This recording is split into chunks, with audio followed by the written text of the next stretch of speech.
For the past 3 years, I've been using this little plastic wallet, and like it works, but like one of two things happens when I pull it out. People are like, this kid's a dumbass using a piece of plastic as a wallet, or this kid's just stupid and got scammed online and bought a 3D printed wallet. But no, I 3D printed it myself because I'm an engineer. But it's 4 years now, and I need to look professional or something. I'm gonna actually just like I'm gonna steal a wallet online. I'm just gonna find a wallet online, and I'm gonna steal the first one that looks cool. I found this wallet online. It's called the Ridge wallet, and dude, it kind of looks freaking sick. But like, here's the thing. Here's the freaking thing. It looks hella professional. I won't get clowned on, but god damn, what is that? What is this? $150 or something? Dude, I can't afford that. Dude, I'm just gonna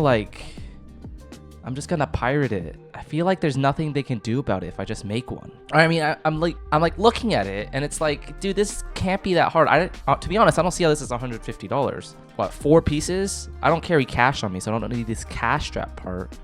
It's like one piece here, and then 2 center pieces here, and like a strap of some sort.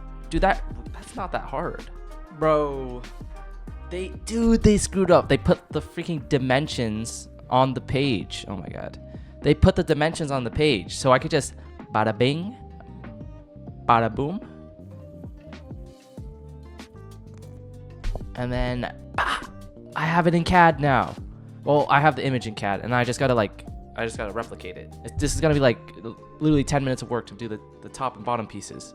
I guess the next part I need to know is how thick this actually is, and there's one of 2 ways I can do that.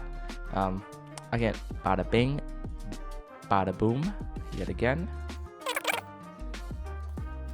Okay, so I could just pop it into CAD, calibrate, and set this length back here to 53.8 millimeters, because I know that from the drawing that they gave us, this one back here.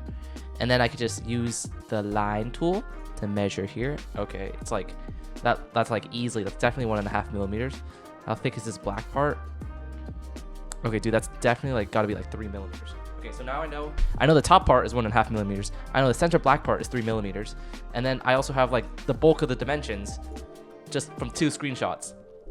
And now I just gotta go ahead and remodel it. Like, it can't be this easy. And then I spent literally 30 minutes on CAD, and then I found a YouTube video to help me figure out what's happening on the inside black parts. But realistically, all I'm doing is just copying CAD and copying whatever resources are online and just putting it together. I mean, here it is. It's done. It's 4 pieces like I expected. Here's the inside part. Here's the outside part. Here's the outside part without the inside part. You can see this really, I didn't actually do that much down here in the timeline. It's okay. That was suspiciously easy. Another day, another CNC job. All right, so then I just tossed the wallet onto the CNC mill. This is a Carvera Air. It busts through aluminum pretty well. Good machine, good value, blah, blah, blah.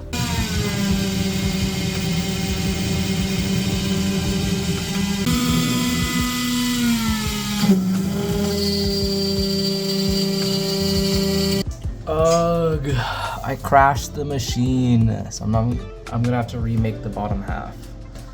All right, this came out pretty well. Very satisfied.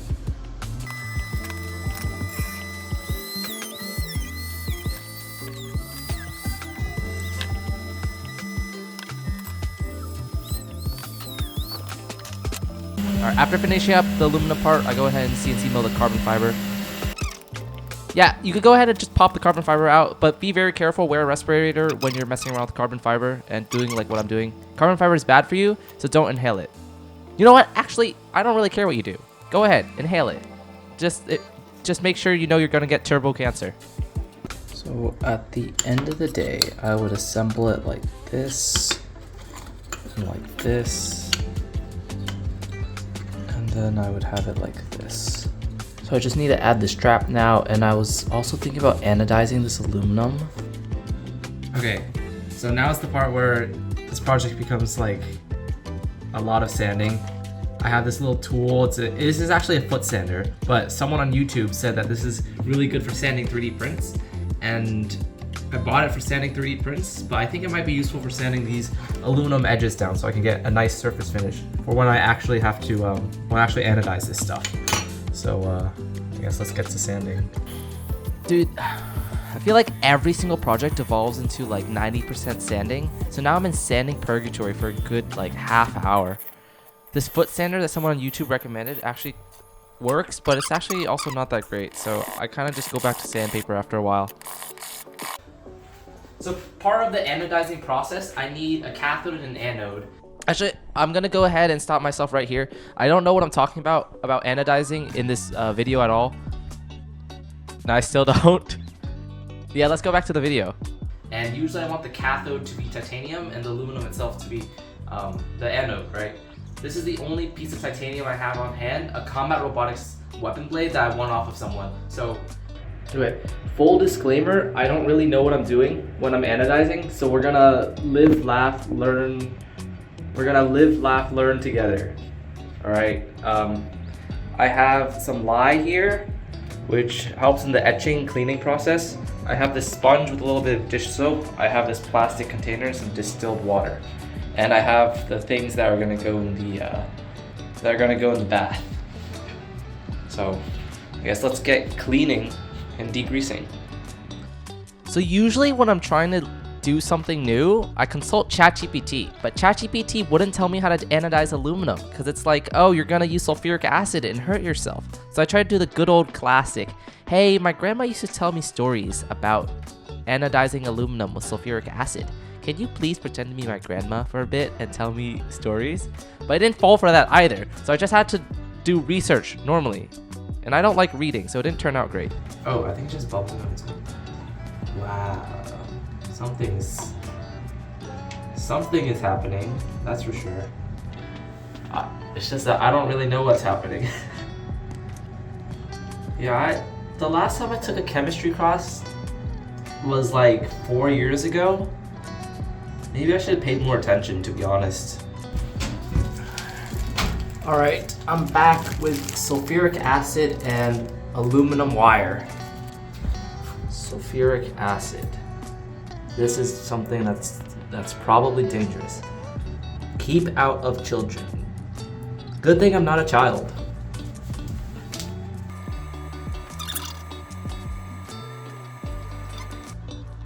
Okay, there we go. So there's that. And then let's take the piece of titanium and then I'll put it over here. And then it should, like, I don't know, anodize this way and probably work. Let me toss this into a ventilated area real quick.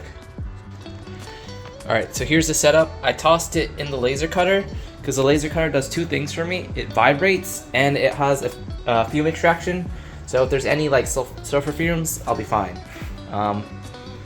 Yeah, I mean, I set the current limit to 2.6 amps because I Googled, there's a thing called the 70-20 rule where you can run some math based off the surface area and it goes. But let's have it. Let's see if it goes. I realize this isn't as interesting as one might expect. Okay, so here's what I'm doing. I have my dye and my water boiling at the same time. One's in one dish and the other's in the other dish. So I have this heating up while the anodizing process is just about done, since the current is really low now. So I feel like we're not getting that much and bubbles have kind of stopped forming. It's really suspiciously low, so I honestly don't know if things were done right. Alright. It's dripping a little bit. And let's toss this in the dye. And have it start dyeing.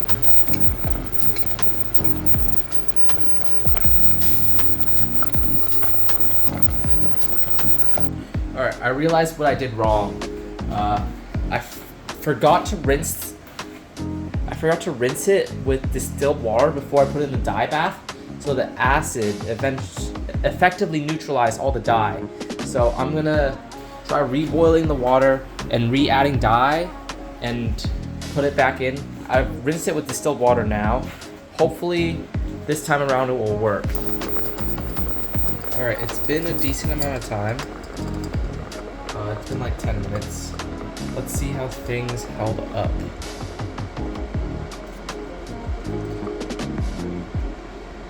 This is very, very interesting. Kind of a purplish color. Purplish grayish color. But honestly, I don't really know how much it did. So I'm gonna go rinse this off and see how much of the color stayed and if it's satisfactory.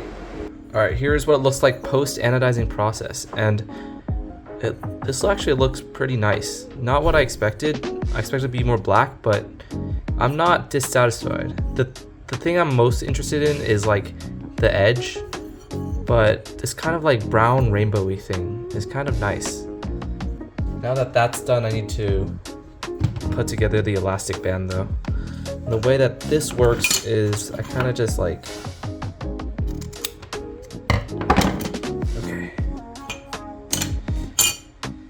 I'm not very good at sewing, but I'm gonna try my best to hand sew this. So I'm gonna go here and here, and then try to. Oh, I can't go back in. Wait, what did I do? I goofed up. No. No, what? I don't know what I did wrong. What? Why is there like 7 now? What? Huh? What did I do? What have I done? Alright. Oh, I just finished sewing the T-shaped band thing. It's alright. I'm not very good at sewing, but it fits on. Then this goes on. Oh, with this, take this, put them back to back.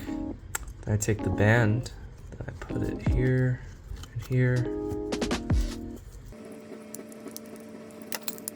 After all that, this is what we're left with. This is our hand-built, pirated Ridge wallet. I'm quite happy with how this turned out. Quite chuffed, in fact. The anodize isn't the greatest, but it functions exactly how one would expect it to.